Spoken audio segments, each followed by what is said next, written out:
అన్న నమస్తే అన్న. నమస్తే. ఏం పేరు అన్న? రాజు. రాజానా? ఎన్ని సంవత్సరాల నుంచి నడుపుతున్నావు ఆటో? 4 years. 4 years. అంతకుముందు ఏం చేసినావు అన్న? అంతమందికి ఊర్లో ఉండేది. ఊర్లో ఉండే. ఓకే. ఇప్పుడు రేవంత్ రెడ్డి గారు ఒక మాట చెప్పిండు కదా రీసెంట్గానే, పెట్రోల్ డీజిల్ ఆటోలు బంద్ చేయాలి కంప్లీట్గా అని చెప్పేసి, ఎలక్ట్రికల్ వెహికల్ నడుపుకోవాలి సిటీ లోకల్ అని. మరి ఏంది, ఎట్లా అనిపించింది మరి ఆ మాటతోటి? అది చాలా దారుణం అని అట్లా అనడం అసలు యాక్సెప్టెడ్ కాదు. చాలా ఇబ్బంది అవుతుంది. ఆటోలు చాలా మంది ఎక్కువ అయ్యే ఉంటాయి, పెట్రోల్ డీజిల్ బండ్లే ఉంటాయి. పెట్రోల్ డీజిలే ఉన్నాయి. అట్లా వేయాలంటే ఇప్పుడు అందరూ అమ్ముకోవాల్సిన పరిస్థితి వస్తుంది. అవును, కొత్త కొన్నోళ్ళు కూడా ఉంటారు. కొత్త కొన్నారు, ఇప్పుడే తీసుకునే వాళ్ళు ఉంటారు. వాళ్ళ ఊర్లో పోయి ఏం చేయలేరు, మళ్ళీ ఊరికి పోవాలంటే ఏం చేయలేరు. దీనికి అలవాటు పడడానికి ఇక్కడే ఏదో ఒకటి ఇక్కడే చేసుకోవాలి. మరి మీ ఆటో యూనియన్లు కలిసి ఏం డిసైడ్ కాలేదన్న? మీకు ఆటో యూనియన్ ఎప్పటి నుంచో ఉంది. 7 సీటర్ ఉంది, మీ చిన్న ఆటోలది కూడా ఉన్నాయి. ఎప్పటి నుంచో యూనియన్లు అనేవి ఉన్నాయి. యూనియన్లు ఉన్నారు. వాళ్ళు గట్టిగా అడిగితే వాళ్ళ నోర్లు ముగిసేస్తారు రాజకీయ నాయకులు. ఓకే. వాళ్ళు ఇట్లా మద్దతు వాళ్ళని కూడా ఇట్లా ధర్నాలు చేయకుండా ఇట్లా వాళ్ళని కూడా లోపల నడుస్తుంది అట్లా. ఒకవేళ అన్న ఇప్పుడు మీది పెట్రోల్ బండా, పెట్రోల్ కమ్ గ్యాస్. ఇప్పుడు ఒకవేళ పెట్రోల్ బండ్ డీజిల్ బండ్ కంప్లీట్గా బంద్ అని చెప్పేసి అన్నారు అనుకో, నువ్వేం చేస్తావు అసలు? ఏముందో ఇంకా ధర్నా చేస్తాం. ఏం చేయడం, ధర్నా చేస్తే న్యాయం జరుగుతాను అనిపిస్తుంది. దిగుతాం ఇక. ఆటోలు మొత్తం బంద్ చేసుకుంటే ఇక ఎవరేం చేస్తారని. మీది ఇప్పుడు అప్పటికప్పుడు అమ్మాలంటే కొనేటోళ్ళు ఉండరు కదా. అందరూ అవే ఉన్నాయి, అందరి కాడ అవే ఉన్నాయి. దొరకడు, నడుపుకోలేడు అట్లా. మరి ఎట్లా ఇప్పుడు లోపల కథ నడుస్తుంది అన్న, మద్దతు ఎవరైతే ఇస్తారో వాళ్ళని కూడా లోపల కవర్ చేస్తారు అంటారు. మరి ఏం దాని పరిష్కారం ఏంది మరి? ఎట్లా అనుకుంటే ఏం చేస్తే బాగుంటుంది అసలు? రేవంత్ రెడ్డి గారు మాట అది కాకుండా వేరే ఏమైనా చేస్తే బాగుంటుంది అనుకుంటారా? అట్లా అయితే తప్పే. అది దాని గురించి మేము ఎంత దూరం అని వెళ్తాం ఇక. కానీ అది మాత్రం జరగని పని. ఇప్పటికే లేడీస్ ఫ్రీ బస్ అని పెట్టిండు. అవును. ఎట్లుందన్న ఫ్రీ బస్ ఎఫెక్ట్ ఎట్లుంది? చాలా ఎఫెక్ట్ ఉంది. మరి కొంతమంది ఏంది మాకు మంచిగానే అవుతుంది, ఎవరా అన్నది మాకు మంచిగానే నడుస్తున్నాయి దందాలు, పర్లేదు మళ్ళీ ఇట్లా అంటారు ఏంది అసలు? చాలా తగ్గింది. తగ్గినా? ఇంతకుముందు ఎట్లుండే? ఇప్పటికి చాలా ఉన్నాను.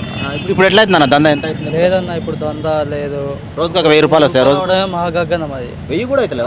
1000 రూపాయలు అవడమే.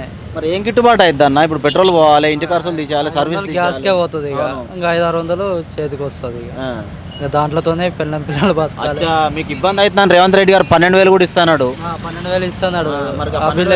అవి లేవు, అవే ఉన్నాయన్న. ఎవరిచ్చిరన్న ఇంతవరకు? కొన్ని ఏరియాలలో మాకు వచ్చినాయన్న, మా అకౌంట్లో పడ్డాయి అన్న. అకౌంట్లో వల్ల తెలియక వేరే అనుకుని ఇది అనుకుంటారు. అదే ఉండొచ్చు.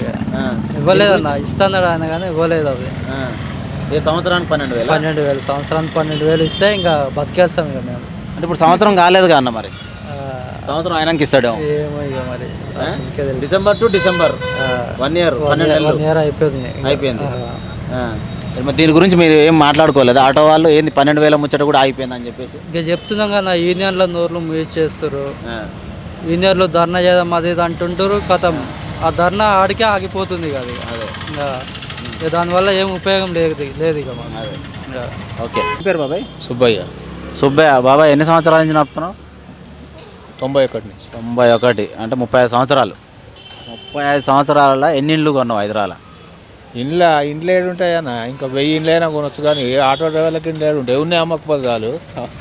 ఉన్నాయి అమ్మకపోతే చాలు అంటే ఎందుకు అంత పరిస్థితి ఎందుకు వచ్చింది? బాగాలేదా పరిస్థితి ఆటో వాళ్ళది? ఎప్పుడు ఆ తెలంగాణ వచ్చేసింది మొడ గుడిచిపోయింది. ఎందుకు అంటే తెలంగాణ వచ్చినప్పటి నుంచి అంటే కేసీఆర్ వచ్చిండు 10 సంవత్సరాలు వచ్చినాక ఇంకేంది, ఆయన ఓలో తెచ్చిండు, ఈయన వచ్చిండు, బస్సులు పెట్టిండు, ఇంకోటి వస్తాడు, ఇంకోటి పెడతాడు. ఎలా అంజవరకు వాళ్ళకే అది అంతే అంటావు? ఎందుకు ఇప్పుడు రేవంత్ రెడ్డి సర్కారు 12,000 ఇస్తామని ఆటో వాళ్ళని ఆదుకుంటా? 12,000 కాదు, కోట్ల రూపాయలు ఇస్తాడు ఆడు. ఆడిస్తాడు, ఆడవాడు ఇస్తాడు. ఆడు ఉన్నాయి గుంజుకొని కదా ఆడుతున్నాడు. ఇప్పుడు వచ్చినా రాలేదా చెప్పి బాబాయ్? 12,000 వచ్చినా రాలేదా? ఏడొచ్చినాయి. ఇంకా వేరే వాళ్ళని అడుగు, అడుగు మరి. వాళ్ళు వచ్చినాయంటే నేను వచ్చినట్టే. వాళ్ళని మొత్తం అడుగుతా. అడుగు. నీకు వచ్చినా రాలేదా చెప్పు? నాకైతే రాలేదు, నాకు సంబంధం, నాకు ఇస్తాడని కూడా ఆశ లేదు. అంతే అంటే నమ్మకం పోయింది అంటున్నావా? అంతే మరి. ఎందుకంటే ఇప్పుడు ఆదుకుంటానే కదా, ఆయనే కదా నోటితో చెప్పింది ఆటో వాళ్ళకు ఇబ్బంది కలగని ఫ్రీ బస్ పెట్టినా కూడా వాళ్ళని ఆదుకుంటా అని చెప్పి. ఇవన్నీ ఉట్టి మాటలు, ఆ జోలు నింపుకోనికనే. ఏ ముఖ్యమంత్రి వచ్చినా ఎవడొచ్చినా వాళ్ళ జోలు ఫస్ట్, తర్వాత మిగిలితే చూద్దాం. ఫస్ట్ వాళ్ళ జోవులు, తర్వాత మీ జోవులు. అప్పుడు చూద్దాం మిగిలినాక ఆలోచన. మిగిలినాక మళ్ళీ ఎలక్షన్లు వస్తే ఇంత కుక్కకు బొక్క పడేస్తాడు, ఇంత మందు సుక్క ముక్క ముక్క అంతే. కాకపోతే ఒక నోటు కట్ట 500 1000 రూపాయలు ఎంతో, అది 10 రోజుల ఖర్చులకు అవుతాయి అంతే. మరి నీది పెట్రోల్ ఆటోనా డీజిల్ ఆటోనా అనేది? గ్యాస్ గ్యాస్ అంటే పెట్రోల్ కూడా ఉంటుందిగా. పెట్రోల్ కూడా ఉంటుంది. ఇప్పుడు మన రేవంత్ రెడ్డి గారు పెట్రోల్ లేవు ఇప్పుడు, ఓన్లీ గ్యాసే. ఓన్లీ గ్యాసే. ఇప్పుడు ఏంటంటే కొంతమంది ఆటో అన్న వాళ్ళు పెట్రోల్ డీజిల్ బండ్లు కూడా ఇంకా నడుపుతుర్రు. ఇప్పుడు అవి తీసేయాలి సిటీలో అని చెప్పేసి అన్నాడు. డీజిల్ బండ్లు ఇక ఆయనకి ఇష్టం వచ్చింది ఆయన మాట్లాడతాడు, మనం ఏం చేస్తాం చెప్పు, అధికారం ఉంది. ఇప్పుడు మనం ఏమైనా చేస్తాం ఆయన? నాతలు విక్కోర్రా అంటాడు ఆయన. నేనేం బిగాను, నన్ను ఓడి విక్తారా అంటాడు. ఫ్రీ బస్ ఎట్లుంది బాబాయ్, ఎఫెక్ట్ ఎట్లుంది, మంచిగా ఉందా? గిరాక్ ఎట్లా అవుతుంది రోజు నీకు, దంద ఎట్లా అవుతుంది? దందలుగా పోయినట్టే లెక్క. ఆటోలు అమ్ముకో ఏం లేవు. మళ్ళీ రిక్షాలు ఎప్పుడు పోయినాయో ఆటోలు కూడా గట్లేం పోతాయి. అప్పుడు రిక్షాలు పోయినాయి, ఇప్పుడు ఆటోలు పోతాయి. ఆటోలు పోతాయి. తర్వాత మీరు కార్లు తెచ్చుకుంటారు కదా, కార్లు పైసలు ఇవ్వాలిగా, ఉండాలిగా. ఏమో లోన్ పెట్టుకుంటావు బాబాయ్? ఓడాడు లోన్ ఇస్తాడు. ఏమిస్తాడు? 12 క్వశ్చన్లు వేస్తాడు, 50 క్వశ్చన్లు వేస్తాడు, 100 సంతకాలు అంటాడు, 2 లక్షలు అడ్వాన్స్ కట్టంటాడు. ఏం చెల్లిస్తాయి ఇవన్నీ? తిననీక గది లేనప్పుడు ఏం చెల్లిస్తాయి ఇవన్నీ? ఇప్పుడు రోజు ఎట్లా అవుతుంది దందా? ఇప్పుడు ప్రజెంట్ ఈ రోజు, నిన్ననైనా మొన్ననైనా ఈ రోజు అయినా ఎట్లుంది దంద? ఎట్లుంది? దగ్గర 3-4 నెలలకు ఎక్కువ అయిపోయింది. 150-200లకు ఎక్కువ లేదు. 3-4 నెలలకు ఎక్కువ అయిపోయింది. రోజుగా నువ్వు చెప్పేది గంటకు అంటున్నావు? రోజుకు గంటకు 150 అయితే ఆటో డ్రైవర్లు చెప్పినట్టు వింటారా? ఎవరి మాట వినరు, ఎవరి మాట వినరు. వాళ్ళ మాట వాళ్ళు కూడా వినరు. సాయంత్రం అయితే మళ్ళీ అయిపోయి ఇంకేముంది, అది తీసుకుపోయి ఆయనకు పెట్ట మళ్ళీ రేవంత్ రెడ్డికే సాయం చేయాలి అంతే. అదే సాయంత్రం మళ్ళీ ఆయనకు న్యాయం చేయాలి, గవర్నమెంట్కి న్యాయం చేయాలి. న్యాయం చేయాలి. ఓకే. అయితే మరి ఇప్పుడు ఫ్రీ బస్ అయితే ఎఫెక్ట్ పడ్డది అంటున్నావా? మస్తు పడ్డది. అప్పుడు ఎట్లుండే బాబాయ్ ఫ్రీ బస్ లేకముందు? ఎట్లుండే? ఫ్రీ బస్ లేకముందు కొద్దిగా ఉండే, ఒక 400-500 ఇట్లా. అప్పుడు కూడా అంతే, 1000 కాలే. తెలంగాణ వచ్చినాక పోయింది, ఆగమైందని చెప్తున్నా కానీ. అంతేనా? సాబ్ చెప్తున్నా, తెలంగాణ వచ్చినాక ఆగమైంది. వాళ్ళు సంపాదించుకోనికి వాళ్ళు తెలంగాణని తెచ్చిర్రు తప్ప ప్రజలకు ఉపయోగం లేదు. అది మామూలునికి ఉపయోగం అసలు లేదు తెలంగాణతో.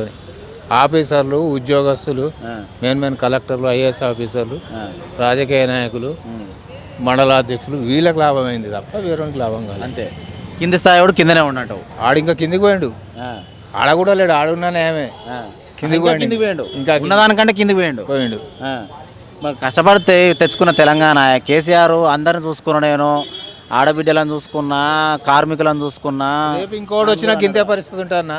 కేసీఆరే కాదు, అందరు నాటకాలు ఇవే, రాజకీయ నాయకాలు. నువ్వు గద్దె ఎక్కితే నువ్వు కూడా గింతే ఉంటుంది. ఇలా కెమెరా పట్టుకున్నావు. నేను అట్లా ఉండను, నేను మంచిగుంటా. ఇట్లా ఉంటే మస్తుగా అయిపోయారు, తెల్లవాడే అంటావా? మళ్ళీ అయిపోయింది. ఇంకేం బాబాయ్, నేను చాలా సిన్సియర్, నిజాయితీగా ఉంటాను నేను. అవన్నీ ఇచ్చిపెట్టన్నా, అవన్నీ వేస్ట్. అవన్నీ వేస్ట్. ఎట్లుంది మరి ప్రభుత్వం? ఎట్లా అనిపిస్తుంది బాబాయ్ నీకు? సంవత్సరం అయిపోయింది, ఎట్లా అనిపిస్తుంది? ప్రభుత్వం ఏముంది, వాళ్ళకి మంచిగా ఉంది, మనకు చెడ్డగా ఉంది, అంతే. రెండే మాట. అదే పాత కథ. అదే పాత కథ. ఓకే బాబాయ్, రైట్.